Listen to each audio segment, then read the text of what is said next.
Hey guys, Mustached Tom here to review Helluva Season 2. It just ended very recently, so, of course, as I've been keeping track of this season and how it's been moving along, and now that it's wrapped up, now's the perfect time to just do a full review for the full season instead of going episode by episode, which usually does mean I just more so kind of scan over in a more broad strokes way of the overall season rather than dive into each episode individually.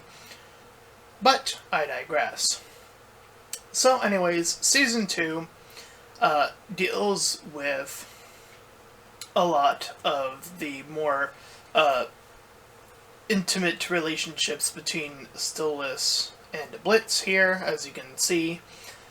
You had the flashback at the beginning of it. And for the most part, I felt like Season 2 was primarily built off of a lot of great episodes.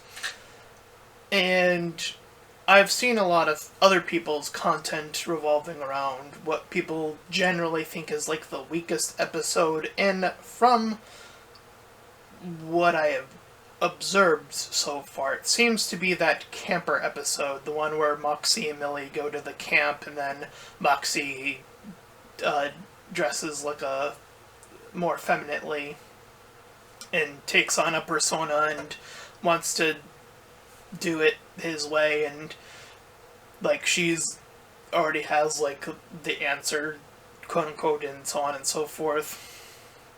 Like, a lot of people thought that that was the weakest episode, and, if we're contrasting that against every other episode, I probably would agree. Though, I don't know if I would call the episode necessarily awful, per se. Like, I think it's still good, or, decent at best.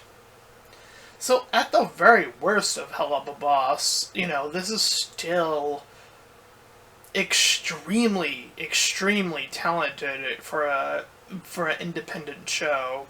It's not the picked up has-been hotel that have to have that structure of 8 episodes per. So that's actually one of the reasons I actually appreciate Helluva slightly more than Has-Been Hotel currently, is that they get to decide, how many episodes do you want a season.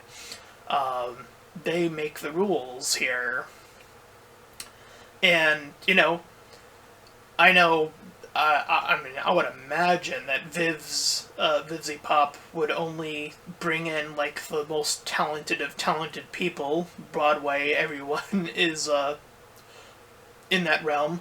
But let's, wave a magic fairy wand, and if you were to ask me if I were to somehow ever get a role, invited to be on this show for whatever reason, I honestly think I would pick, if I were given a choice, I think I would honestly pick Helluva over Has-Been Hotel for the very same reason. I feel like there is a more freeing, format to the idea of this show versus Has-Been Hotel. And that's not to say that Has-Been Hotel is necessarily bad either, it's just that, it has that ownership behind it now, so. Anyway, but, again, waving that magic wand, I think I would kind of, if I were to pick a character type, I suppose, I thought initially I would be an Envy type demon, but after looking up what Envy is in its entirety, I don't feel like I mesh well with Envy as well as I used to think of it as Envy. Envy, from what I read, is not only just oh, you want that other person to have not succeeded, or you want that person's job, let's say, but it's also casting misfortune on that person, saying, oh, they don't deserve, to have that position. And I tend to try to not have that position, especially towards people that I think, are doing their due diligence and doing their just work. I mean, I suppose I have had that feeling before of like, sure, there are certain YouTubers that I don't think deserve their spot, let's say. But, envy could be like you could even wish death upon that person. Like, their spot would be vacant because of that, for instance. Like, it could go that far. So, I don't know if I would go that far with envy, obviously, but... so I thought about that as, like, again, wish fulfillment, I get the role. But there is another archetype that has appeared in Helluva Boss that I do think I would also fit into surprisingly well, and that's a fallen angel. And I know there's only 3 fallen angels, the cherubs, but Lucifer from the other show, but, we're focusing on Helluva Boss, excuse me. So I think playing another fallen angel would definitely feel fulfilling in terms of, like, the type of character story you can do with that. I feel like there's a lot of opportunities, and I don't feel like the cherubs have fully, like, they've appeared twice now, and I don't feel like they've fully, like, embraced where the cherubs could go in terms of, like, I thought they were going to get stuck in hell. I think that would have been preferable for them instead of going back to Earth. Honestly, I think the device... if I were writing that episode where the cherubs and Dork team up, I would have written it as the cherubs actually get stuck on the other... They get stuck in hell permanently. I think that would have made a change that I feel like would really push the cherubs in a direction that I would find way more fascinating than where they currently are right now. I mean, the cherubs are on this more silly journey alongside Dork. So, I do think, again, there's that grander potential for a fallen angel type story. But I digress. So, I will talk about the final episode, Sinsmas. I guess, spoiler alert. So, obviously, excuse me, Blitz, he gets deeper into his relationship with Stolas, but Stolas, in that process, essentially has his daughter, Octavia, essentially be like, you chose him over me, which was a fear that she had sort of already had prior, and now that has come to its fullest fruition here in this episode. And on the opposing side, for the Moxie Millie is pregnant, or insinuated as such, and there were a lot of, I was seeing a lot of people's reactions to that, and there was a lot of confusion. Some people figured it out, obviously, but there was also the confusion of why wouldn't she tell Moxie, and there was a conclusion that I came to, though I don't know if the timeline would support it, though. That's my only issue, because I know it was clear, right, that she slept with that Chaz guy, right? Like, is the insinuation that's running in her head that the child isn't actually even Moxie's? Like, is that the path they're going down? I don't know, because I don't know, like, when they were together. Because that's, like, the immediate thing when I jumped to, like, why wouldn't she tell Moxie about the situation? And I'm pretty sure, like, other people have speculated, like, oh, money being an issue, Moxie's reaction being too overprotective in that realm because they're assassins, so that mesh-up doesn't really fit. You know, there are other things that it could easily just as be. So, you know, those have also been thrown out there as well. But, obviously, Season 3 has already been confirmed. Or at least it's being worked on right now. So that's very exciting.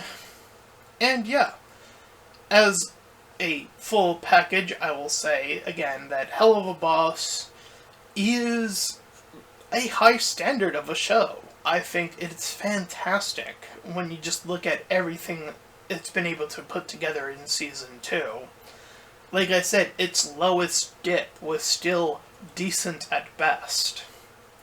So, you know, as an overall package, I would still say this show is easily a 9 out of 10. Like, this is top tier. Again, this show is so good, like I often say, if you haven't seen my channel before, like, when I see a show that is so good, like, I feel like I would want to be a part of it. Like, Digimon was that show for me growing up. Like, I have always wanted to be in a Digimon show, voicing any character. Like, that was my dream job, as, you know, if I were to ever be a voice actor. But, you know, Digimon hasn't been coming up with anything new in terms of, like, shows or anything, so there's that, unfortunately.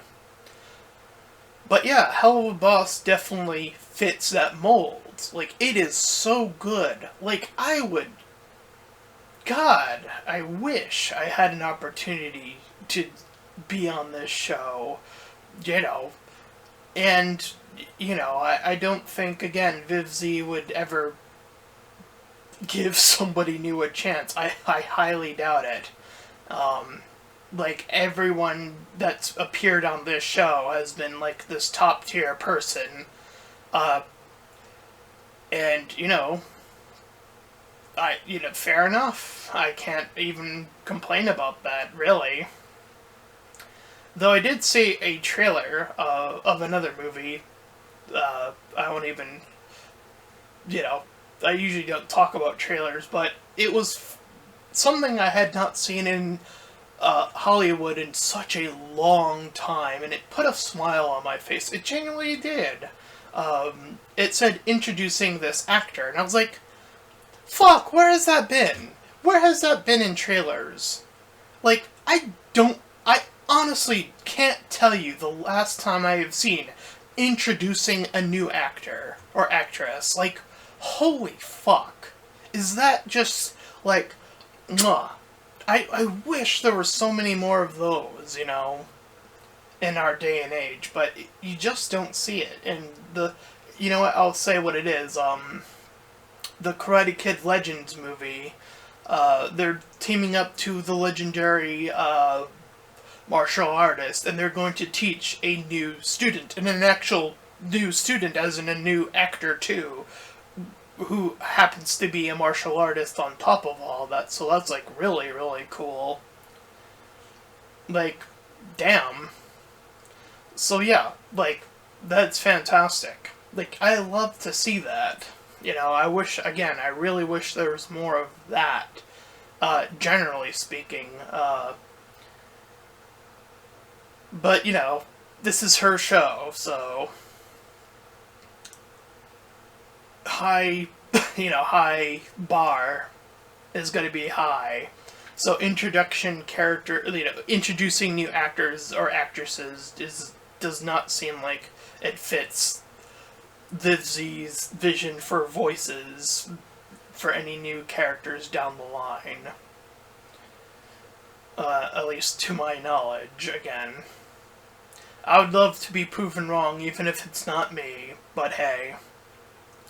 You know, I always opt in that opportunity, or, you know, dream of that opportunity, nonetheless.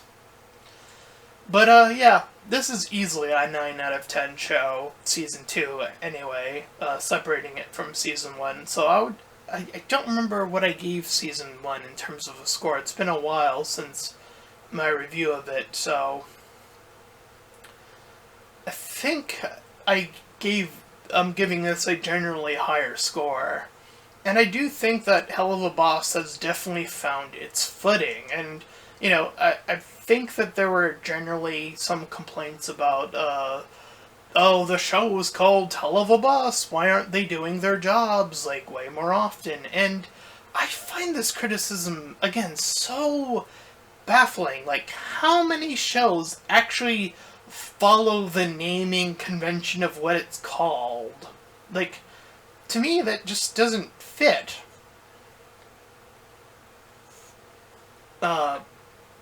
And like, take for, like, I would assume, like, the show is inspired by The Office, or something along those lines. I've never seen the show, so I wouldn't know for sure.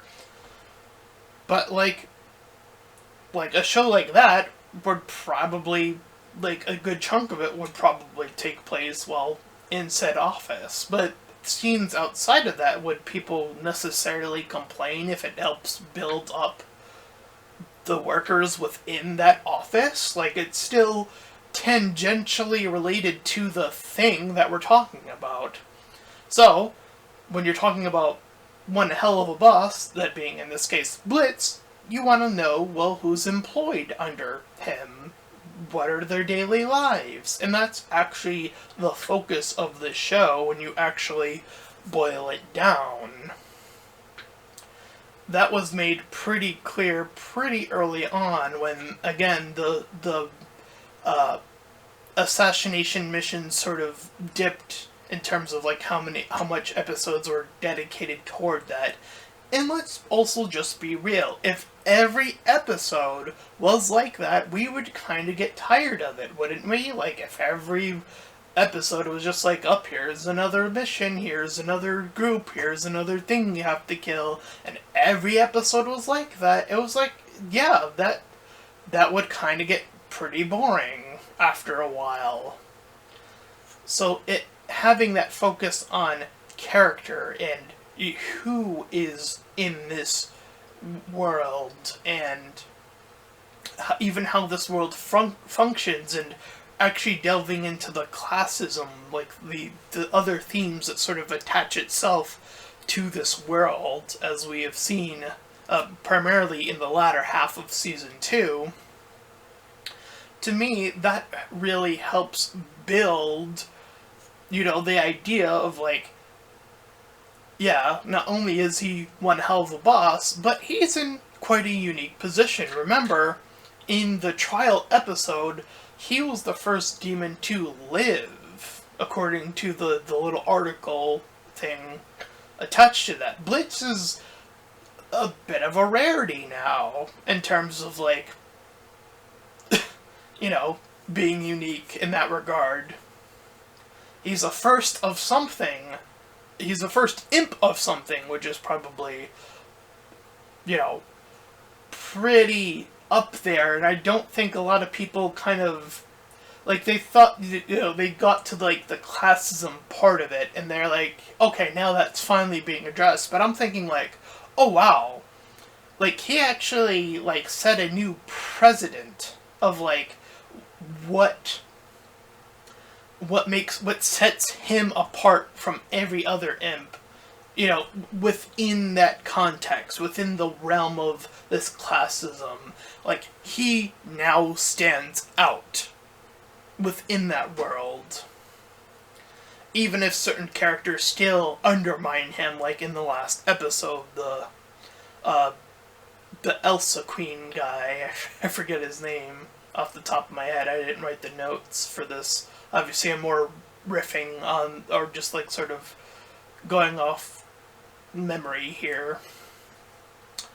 But, yeah, like, the uniqueness of where Blitz is now, the Helluva part of this title now serves a function.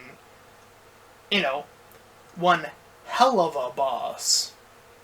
That sort of has an implication to it. And now that implication has a you can place it somewhere. You can go, well, yeah, he survived. He's the first imp to survive Satan's trial.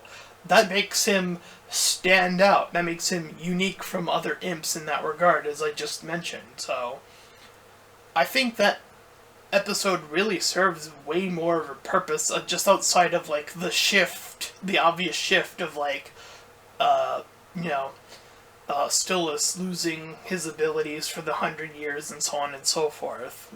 I'm also looking at it from Blitz's perspective as well. So yeah, a big dynamic shift that has occurred. Stillus now being poor.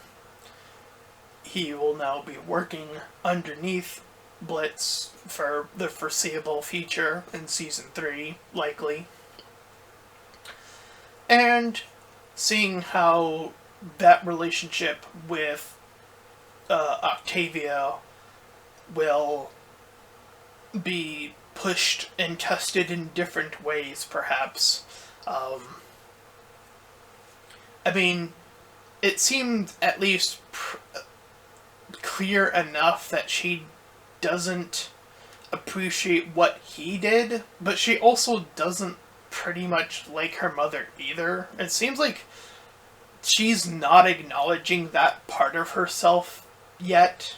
Like, she hasn't gotten to that step where she just recognizes, like, I can't be with my mom anymore. Like, she's just that unbearable. Like, she hasn't reached the level that he has where he left her. So, I think that's something that they can explore, of, like, how much can she withstand, because she was already pushed in this episode, to an extent, even if it wasn't her directly.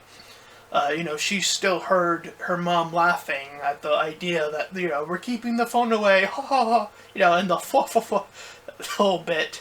It's meant to be like this weird, off-put comical, like, bit, where it's just, like, so ultra evil. It's just like, yeah, it's a bit ridiculous and over the top, but there's a bit more to read into it. Again, how much of that can Octavia stand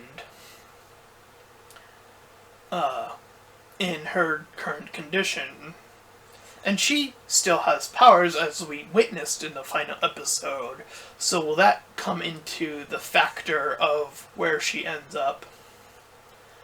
Like, I feel like what Octavia needs is, interestingly enough, I do think that she needs a outside character, not Blitz or Stolas, like, to recognize her position and be able to sort of guide her, almost, to see what he was trying to explain, Stolas, that being. I feel like she could use that in Season 3. So I don't know, again, what path they will walk, but that's, like, if I were writing Season 3, that's the path that I would choose. Give her some type of new character, because I don't functionality see any other character working in that role currently. And that's, like, when I was fan-fictioning that angel character, that fallen angel, I was like, oh, wouldn't that be cool if it was a fallen angel who came across Octavia, and, he has his whole thing about, like, it could be like, he fell, and all the demons already hate this person, whoever that is, whoever this angel is, so they're already getting shit upon, and that can connect to Blitz as well, but getting shit upon, but, and then there's that.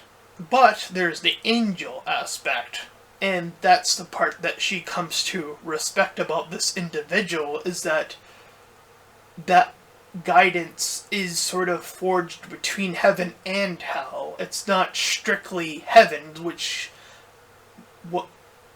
what was implied by Lucifer seemed to be very strict, very hard-coded in, like, set rules and regulations, which is why a fallen angel, a fallen angel to me would much stronger serve that purpose, to bridge any potential good ideas from heaven and apply them to hell in a good way. To guide her in this instance, to be like, hey, let's hang out. Tell me about your situation.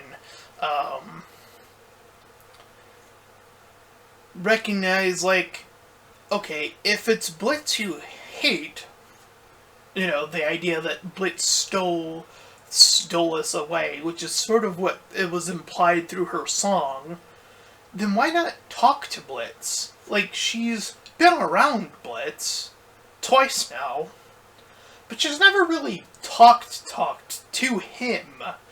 It's always business oriented with them, right? It's, she was lost in the city, so they went to go find her. And that was very much, still is already screwing up there, too, on top of all of that, so, But the second time being here was her going to him, Blitz, and because she was, like, wondering where Stolas was, where he went to their place, or his former home, and, sort of, like, again, just actually talking to Blitz in the sense of, like, it not having to do with this alternative mission, just talk to him, realize what Stolas was missing, sort of, like, figuring out how to puzzle that together with this character, I feel like would be pretty strong as a fallen angel archetype. And it can, it can go both ways now, because now she, getting received all of this guidance, as it were, can be like, hey, you kind of have a knack for helping people, but you seem to be in a pretty bad situation yourself, so it can go both ways, right? So I feel like that, again, if I were a writer, that's what I would do, but I'm not in charge of Helluva Boss, and, like, from what I understand, like, a lot of this has already been written, apparently, or, like, the concepts are already sort of, like, where the characters end up already sort of there, so everything I said could just be completely, again, just complete fantasy. But hey, I dare to dream, okay?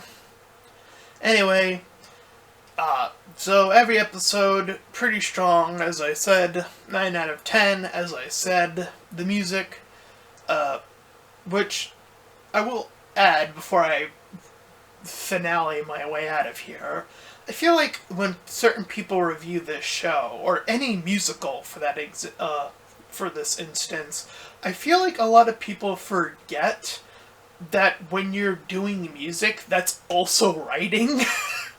I feel like, I don't know why, critics always do this. They're like, oh, this is shitty writing, and then they'll completely neglect the music, which had to be written in this case by, well, the writers, right? They had to write the lyrics to the songs.